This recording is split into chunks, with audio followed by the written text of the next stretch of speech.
Hello everyone, welcome back to S NEET. तो आज के वीडियो में अपन बात करेंगे बायोलॉजी के बारे में कि बायोलॉजी के कौन से क्वेश्चंस रिपीट होते हैं हर साल। जैसे कि मैंने फिजिक्स और केमिस्ट्री के लिए ऑलरेडी वीडियो अपलोड कर दिया है। आप सब लोगों ने उसके ऊपर बहुत अच्छा रिस्पॉन्स दिया था।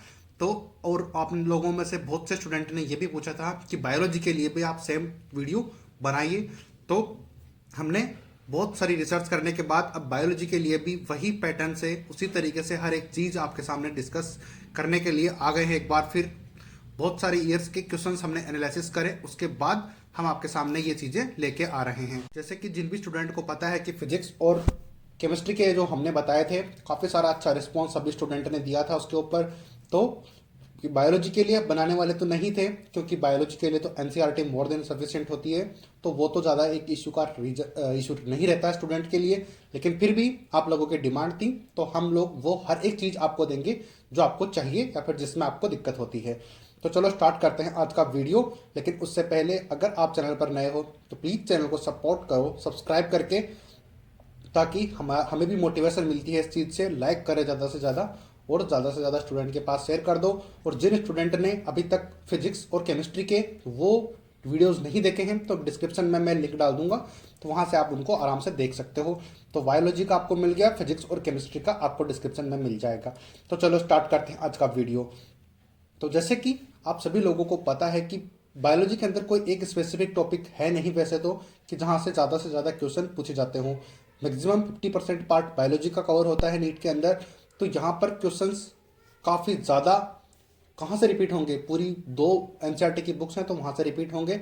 लेकिन मेन फ्रिक्वेंट जो क्वेश्चन पूछे जाते हैं, अगर बात करें तो प्रीवियस ईयर के क्वेश्चंस आप जितने ज़्यादा लगाओगे उतना ज़्यादा आपको फ़ायदा होगा। और जब नीट का पेपर में आप बैठोगे, नीट के पेपर में जब आप बैठोगे तो वहाँ पर आपको 10 से 15 क्वेश्चन, 90 क्वेश्चंस में से 10 to 20 क्वेश्चंस आपको एग्जैक्ट वही क्वेश्चन मिल जाएंगे। ऑप्शंस भी चेंज नहीं होंगे, आंसर्स तो चेंज होगा भी नहीं और क्वेश्चंस भी चेंज नहीं होगा। एग्जैक्ट आपको वैसा का वैसा मिल जाएगा जैसा कि पीछे वाले साल में वो क्वेश्चन आया हुआ रहता है। तो जब ये कब होगा, जब आप प्रीवियस ईयर के क्वेश्चंस लगाएंगे। अब बात आती है कि कितने साल तक के प्रीवियस ईयर के क्वेश्चन लगाएं। तो अगर बहुत से स्टूडेंट के माइंड में एक चीज़ रहती है कि नीट का क्वेश्चन पेपर जो है बायोलॉजी का वो आउट ऑफ एनसीईआरटी भी आता है, यानी कि कुछ क्वेश्चंस बाहर से भी आते हैं। तो कोई भी क्वेश्चंस बाहर से नहीं आता है। अगर कोई क्वेश्चन बाहर से आता भी है तो वो वही से आएगा जो प्रीवियस ईयर के क्वेश्चन है। यानी कि पहले काफ़ी 2013 से पहले, 2013 से पहले एआईपीएमटी हुआ करता था और अब 2013 के बाद में नीट होने लगा है। तो एआईपीएमटी कुछ क्वेश्चंस आउट ऑफ सिलेबस पूछता था, तो वहां पर वो क्वेश्चंस वहां से उठाते थे जहां से वो प्रीवियस ईयर में आ चुके थे। यानी कि जिस साल नीट का पेपर होना है उससे 2005 या 10 साल पहले जो नीट में आए हुए क्वेश्चंस हैं वो वहां पर रिपीट होते थे इस जिस नेक्स्ट ईयर एग्जाम होना होता है। तो उनका आउट ऑफ सिलेबस होने का कोई मतलब नहीं होता। अगर आउट ऑफ सिलेबस अगर आएगा तो फिर कंप्लीट आउट ऑफ सिलेबस आएगा, वो किसी भी बुकलेट में आपको नहीं मिलेगा। चाहे आप जिस भी कोचिंग की पढ़ लो, जिस भी जो टीचर है उनकी पढ़ लो, कहीं से भी वो क्वेश्चन आपको नहीं मिलने वाला। तो उसके लिए तो फिर छोड़ ही दो, वो आउट ऑफ सिलेबस है तो सिलेबस ही है। तो अगर आपके माइंड में ये चीज़ है कि आउट ऑफ सिलेबस भी क्वेश्चन आते हैं तो वो आएंगे प्रीवियस ईयर से। तो जितने ज़्यादा हो सके प्रीवियस ईयर क्वेश्चन लगाओ आप। आपको स्क्रीन पर सारी जो फोटोज दिख रही हैं, सारे जो स्क्रीन पे चल रही है वो सारे प्रीवियस ईयर के रिगार्डिंग है, ताकि आपके माइंड में ये चीज़ सेट हो जाए कि प्रीवियस ईयर करने हैं। एनसीईआरटी की लाइन टू लाइन क्वेश्चंस आते हैं, जो कि मैं आपको वीडियो में ऐड कर दूंगा कि फोटोज भी डायरेक्ट आपको एनसीईआरटी की बुक से क्वेश्चन मिलते हैं। लाइन टू लाइन क्वेश्चंस बनता है और एग्जैक्ट आंसर वहीं से मैच होता है। तो आपको एनसीईआरटी पे तो पकड़ रखनी है, एनसीईआरटी तो आपकी मस्ट है। अगर फिर भी आप नहीं चाहते हो कि अब टाइम कम बचा है, हम एनसीईआरटी नहीं पढ़ना चाहते तो, या फिर हमने पढ़ी नहीं है, तो अब हमारे मैक्सिमम क्वेश्चन सही हो जाएं, उसके लिए क्या करें। तो मेन चीज़ यही है कि आप जब प्रीवियस ईयर के क्वेश्चन कर लोगे, यानी कि अगर बात करो आप जितने ज़्यादा प्रीवियस ईयर के क्वेश्चन लगा सकते हो, यानी कि अब बात करते हैं कि कौन से साल के बाद वाले क्वेश्चन लगाएं। तो अगर मेरी मानो और हमारी अगर कैलकुलेशन और डिस्कशन और बात करें कि एनालिसिस के अकॉर्डिंग, तो आप 1988 या 1990 से लेके, यानी कि इससे पहले भी कर सकते हो आप, लेकिन जितना हो सके 30 से 35 साल के पीछे के क्वेश्चंस आप जरूर लगाओ। तो वहाँ से अगर आप इतने साल के क्वेश्चन 2022 तक लगा लेते हो तो 80 to 90% पेपर आपको वही मिल जाएगा नीट के पेपर में 2023 में जो आपने पढ़ा है उन्हीं कॉन्सेप्ट में। यानी कि वो कॉन्सेप्ट आपको आना चाहिए, एक क्वेश्चन सोल्व किया फिर आपने उसका कॉन्सेप्ट पढ़ लिया ओनली, बस इतना आपको करना है। इतना तो कर ही सकते हो यार, जब एनसीईआरटी नहीं पढ़ सकते तो इतना तो कर सकते हो, और इतना आपको करना ही होगा अगर डॉक्टर बनना है तो मेन चीज़ यही आ गई कि मैं क्या बोल रहा हूँ उस बात को ध्यान दो आप। 80 to 90% पेपर आपको वही मिल जाएगा अगर आपने 1988 या फिर उससे पहले के क्वेश्चन पेपर प्रीवियस ईयर के लगाए हैं और उनके बारे में थोड़ा बहुत एक्सप्लेन आपने पढ़ा है।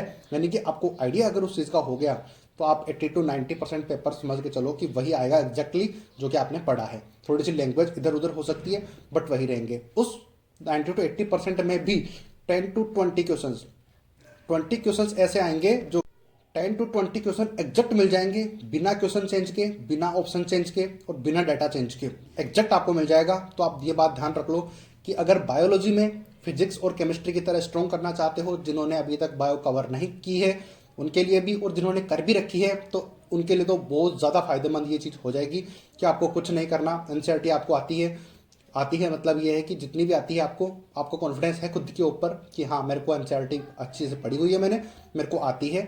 अगर मेरे को दिक्कत है तो क्वेश्चन प्रैक्टिस में तो आप प्रीवियस ईयर के क्वेश्चन पेपर लगाओ। बहुत सी बुक्स मार्केट में आ रही हैं।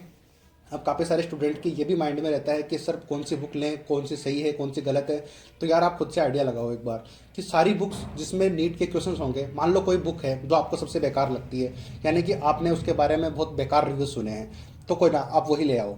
वो लेके आओगे तो आप क्या देखोगे उसमें क्या गलती हो सकती है। एनसीईआरटी के लाइन से बाहर अगर कुछ जाता है वो गलत हो जाएगा, इट्स ओके। लेकिन गलत आपको पता कब लगेगा, जब आपने कुछ पढ़ा हुआ है तभी तो गलत लगेगा वो चीज़।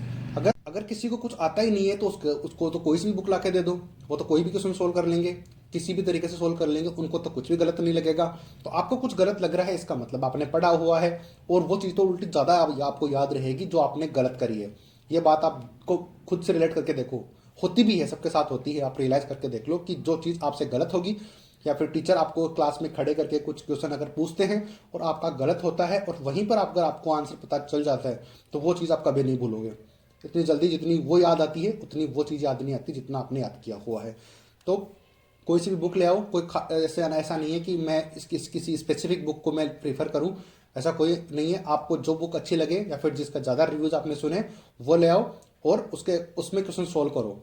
और अगर वो आपने कंप्लीट सोल्व कर लिए प्रीवियस ईयर क्वेश्चंस की बात कर रहा हूँ मैं, बाकी की चीज़ें नहीं, बाकी तो आपने खूब सोल्व करा होगा, कोचिंग के पेपर भी दिए होंगे, बहुत सारे मॉक टेस्ट आपने दिए होंगे, लेकिन प्रीवियस ईयर के क्वेश्चन पेपर वाली जो बुक है वो आप खरीद लो, और जिसमें चैप्टर वाइज हो, यानी कि टॉपिक वाइज, जैसे कि कोई टॉपिक है उसके अकॉर्डिंग है, या फिर आप कंप्लीट पेपर पढ़ लो कि जिसमें कंप्लीट पेपर हो साल का, तो उससे आपका फुल सिलेबस का बायोलॉजी का पेपर सॉल्यूशन भी हो जाएगा, प्रीवियस ईयर का क्वेश्चन भी पता लग जाएंगे, और अगर कुछ टॉपिक्स आपको नहीं भी आते हैं तो वो भी कवर हो जाएंगे। तो ये थी स्ट्रेटजी कि आपको क्या करना है बायोलॉजी के अंदर। केमिस्ट्री और फिजिक्स में हमने आपको पहले बता दिया है टॉपिक नोट कर करके, और बायो में हमने आपको बता दिया कि सिर्फ एक सॉल्यूशन है, वो है PYQ, प्रीवियस ईयर क्वेश्चंस। उनको प्रैक्टिस करो, जितने ज़्यादा पीछे के सालों के आप क्वेश्चन पेपर प्रैक्टिस करोगे उतना ज़्यादा आपको नीट का पेपर 2023 में वही क्वेश्चंस आपको देखने को मिल जाएंगे, है ना। समझते हो ना इतनी बात को। तो मैं आपको स्क्रीन पे आपको दिख भी रहा होगा कि कौन से क्वेश्चन रिपीट होते हैं, कैसे एनसीईआरटी के लाइन से रिपीट होते हैं। तो ये क्वेश्चन अगर एग्जाम में आ गया इसी तरीके से आएगा यार, इसका और कोई ऑप्शन नहीं हो सकता। क्या पूछेंगे इसके अलावा, जो क्वेश्चन आपको स्क्रीन पे दिख रहे हैं, या तो हो जाएगा जो आंसर है उसका क्वेश्चन बना के जो क्वेश्चन में दिया हुआ है उसको आंसर में दे देंगे, या फिर जो जैसा है वैसा का वैसा आएगा, या फिर इसके आगे पीछे की चीज़ें पूछ लेंगे। और क्या पूछेंगे, टॉपिक पता लग जाता है ना आपको कि हर चैप्टर में क्वेश्चन जब फूड स्टोरेज से पूछते हैं तो आइडिया हो जाता है कि हाँ अब नीट वालों के माइंड में एक चीज़ है कि स्टोरेज से क्वेश्चन पूछेंगे, तो वो पता चल गया अपन को कि हाँ चलो स्टोरेज के बारे में अपन को पढ़ना है कि फ्लोरिडियन स्टार्च के रूप में जो है फूड स्टोर रहता है ब्राउन एल्गी के अंदर। तो बस ये चीज़ें अपन को याद रखनी होती है। तो आई होप कि आपको आइडिया लग गया होगा कि बायो में क्या करना है। तो प्रीवियस ईयर क्वेश्चन लगाओ जितने ज़्यादा हो सके, और अगर आपको वीडियो पसंद आया हो तो वीडियो को सब्सक्राइब जरूर कर देना और ज़्यादा से ज़्यादा बच्चों के पास शेयर कर देना। और आपको किस टॉपिक पे वीडियो चाहिए वो भी आप हमें कमेंट करके बता दीजिए, हम आपके लिए ज़रूर वीडियो बनाएंगे, रिसर्च करके बनाएंगे, एकदम एनालिसिस करके बनाएंगे। तो आई होप कि आपको चीज़ें समझ आई होंगी। समझ आई है तो वीडियो को लाइक कर देना, चैनल को सब्सक्राइब करे बिना मत जाना। मिलते हैं ऐसी अपडेट के साथ, तब तक के लिए जय हिंद।